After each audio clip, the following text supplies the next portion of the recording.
তারাশ ভবন সাংস্কৃতিক প্রকৃতি একটি প্রত্নতাত্ত্বিক নিদর্শন, যেটিতে আমি কিছুদিন আগে ঘুরতে গেছিলাম। তো এটি সম্পর্কে আমি কিছু আলোচনা করতে চাচ্ছি। কেমন দেখলাম, কি সমাচার। বাসা থেকে বিকেল ৫টার দিকে বের হওয়ার পর এই ভাড়া বাসাতে আমি আছি। এই বাসা থেকে আমি বিকেলে ৫টার দিকে রওনা দেওয়ার পর পাবনা জেলা শহরেই থাকি। তো বাসা থেকে বের হওয়ার পর দেখি কিছু বৃষ্টি হচ্ছিল একটু আগে, এখন বৃষ্টি নেই। রওনা দেওয়ার পর আমি আমার বাসায় আমার স্কট ওয়ার্ডিজ লিমিটেড রূপগঞ্জে ছিলাম আগে, এখন আছি পাবনাতে ট্রান্সফার নিয়ে আসার পর। এই হচ্ছে আমার অফিসের মেইন গেট। এটা হচ্ছে মেইন অফিস বিল্ডিং। এর পাশ দিয়ে রেল লাইন চলে গেছে, যেটি আরিচাঘাটের নগরবাড়ি হয়ে পাবনা জেলা হয়ে চলে গেছে রাজশাহী হয়ে রাজশাহী চাঁপাইনবাবগঞ্জ। আর এই যে রুটটি দেখতে পাচ্ছেন, এখন যে মোড়ে আছি, এটা হচ্ছে পাবনার মেরিল বাইপাস মোড় বলে, যেটি মেরিল গেটের পাশে দিয়েই চলে গেছে। তো যাওয়ার পর সামনে গিয়ে পাশেই দেখতে পাচ্ছি নতুন একটি বিল্ডিং, যেটি স্কল ফুড অ্যান্ড বেভারেজ লিমিটেডের।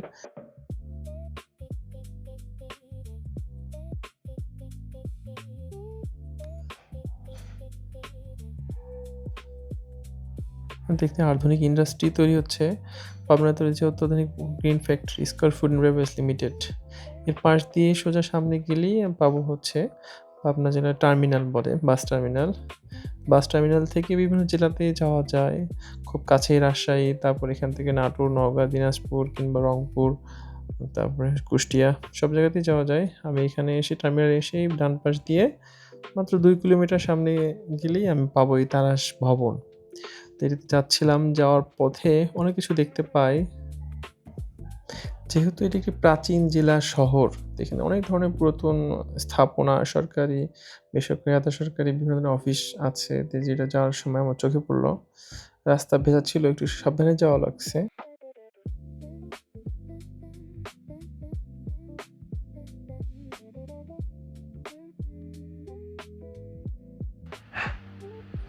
এটা হচ্ছে জেলা পরিষদ ভবন পাবনা, মানে উপজেলা যেটাকে বলি আমরা। তারপরে যেতে যেতে আরো অনেক ধরনের পুরনো স্থাপনা আমি দেখতে পেলাম, যেমন জেলা কেন্দ্রীয় কারাগার পাবনা, তারপর পাবনা জেলা স্কুল 1853 সালে এটি স্থাপিত, মানে ব্রিটিশ পিরিয়ডে আর কি, অনেক আগের। কথা বলতে বলতে চলে আসলাম এই ঐতিহাসিক তারাশ ভবন। আমি এখন ঢুকলাম সংস্কৃতি প্রকৃতি তারাশ ভবন। এটা হচ্ছে সংস্কৃতি মন্ত্রণালয়ের প্রত্নতাত্ত্বিক নিদর্শন। এখানে সুন্দর সুন্দর ফুল গাছ। আর এটার ইতিহাস আমি নেট দেখে, গুগল দেখে তারপর আমাকে বলতে হবে। এখানে ঢোকার পর এই হচ্ছে দেখলাম, এই হচ্ছে অনেক সুন্দর নান্দনিক তারাশ ভবন। তারাশ রাজবাড়ির কথা যেটি বলি সেটা হচ্ছে এটা অন্যতম ঐতিহাসিক স্থাপনা, তারাশ ভবন নামেই পরিচিত। তারাশ জমিদার বংশের সঙ্গে সম্পর্ক। তারাশের রায় বংশের পূর্বপুরুষ হিসাবে বাসুদেবের নাম পাওয়া যায়, যিনি নবাব মুর্শিদ কুলি খানের রাজস্ব বিভাগে কাজ করতেন। তার যোগ্যতা ও কর্মকুশলতার কারণে তিনি রায়চৌধুরী উপাধি লাভ করেন। পরবর্তীতে এই পরিবারের পাবনা অঞ্চলে অন্যতম বৃহৎ জমিদার পরিবারে পরিণত হয়। ভবনটি বর্ণমালী রায় বাহাদুরের কীর্তি। পাবনায় তারাশ জমিদার পরিবারের সবচেয়ে পরিচিত ব্যক্তির একজন ছিলেন রায় বাহাদুর বর্ণমালী রায়। তার উদ্যোগেই পাবনা শহরে এই প্রাসাদোপম ভবনটি নির্মিত হয়। তবে নির্মাণ সাল নিয়ে বিভিন্ন সূত্রে পার্থক্য আছে।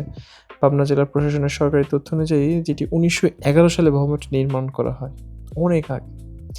জমিদার পরিচালনার গুরুত্বপূর্ণ কেন্দ্র সরকারি তথ্য অনুযায়ী বর্ণমালীরা এই ভবন থেকেই ফরিদপুর তারাশের জমিদার পরিচালনা করতেন। অর্থাৎ এটি শুধু থাকার বাড়ি ছিল না, জমিদার ব্যবস্থাপনার সঙ্গে ভবনটির গুরুত্বপূর্ণ সম্পর্ক ছিল।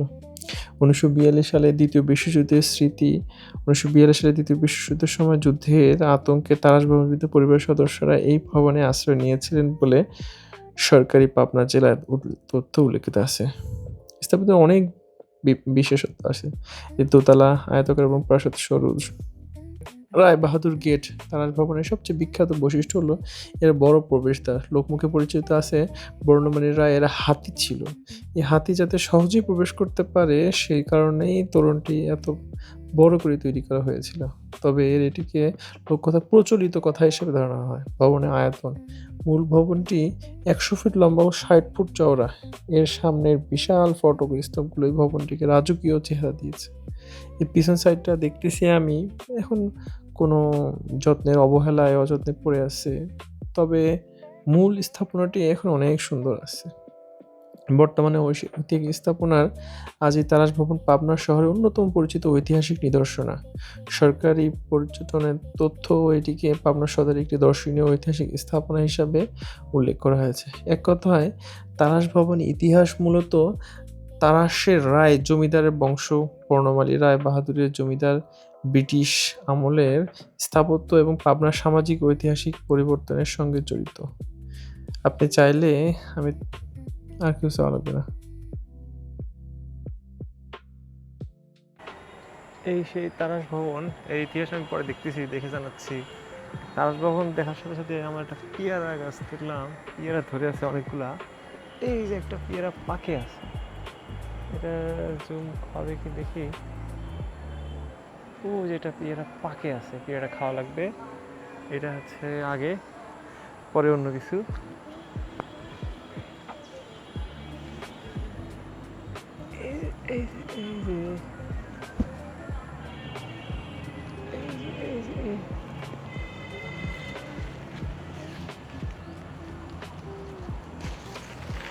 এই যে এই যে পেয়ারা, পাকা পেয়ারা।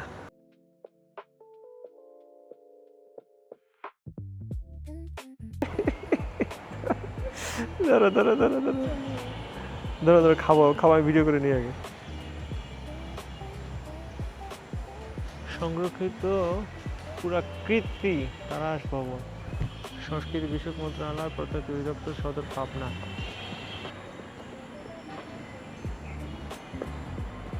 এই তো, এই সেই তারাশ ভবন।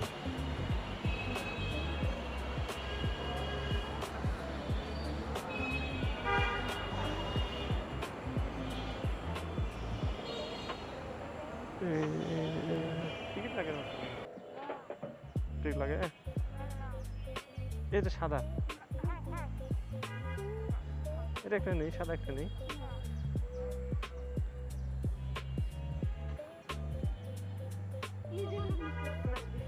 ছোট্ট একটু, এই হলুদটা হলুদটা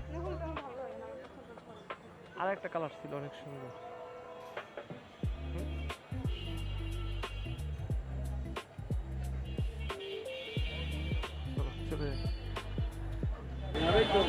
এটা কি বাসা? আমার দিনাজপুরে।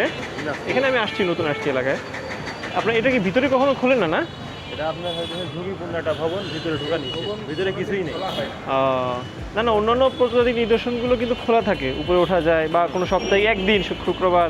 এখানে আমার টোটালি আর খোলা হয় না, যা শুধু সংরক্ষণ করার জন্য টুকটাক দেখাশোনা। আচ্ছা ঠিক আছে, একটা ডাল নিয়েছি ভাই গাছ।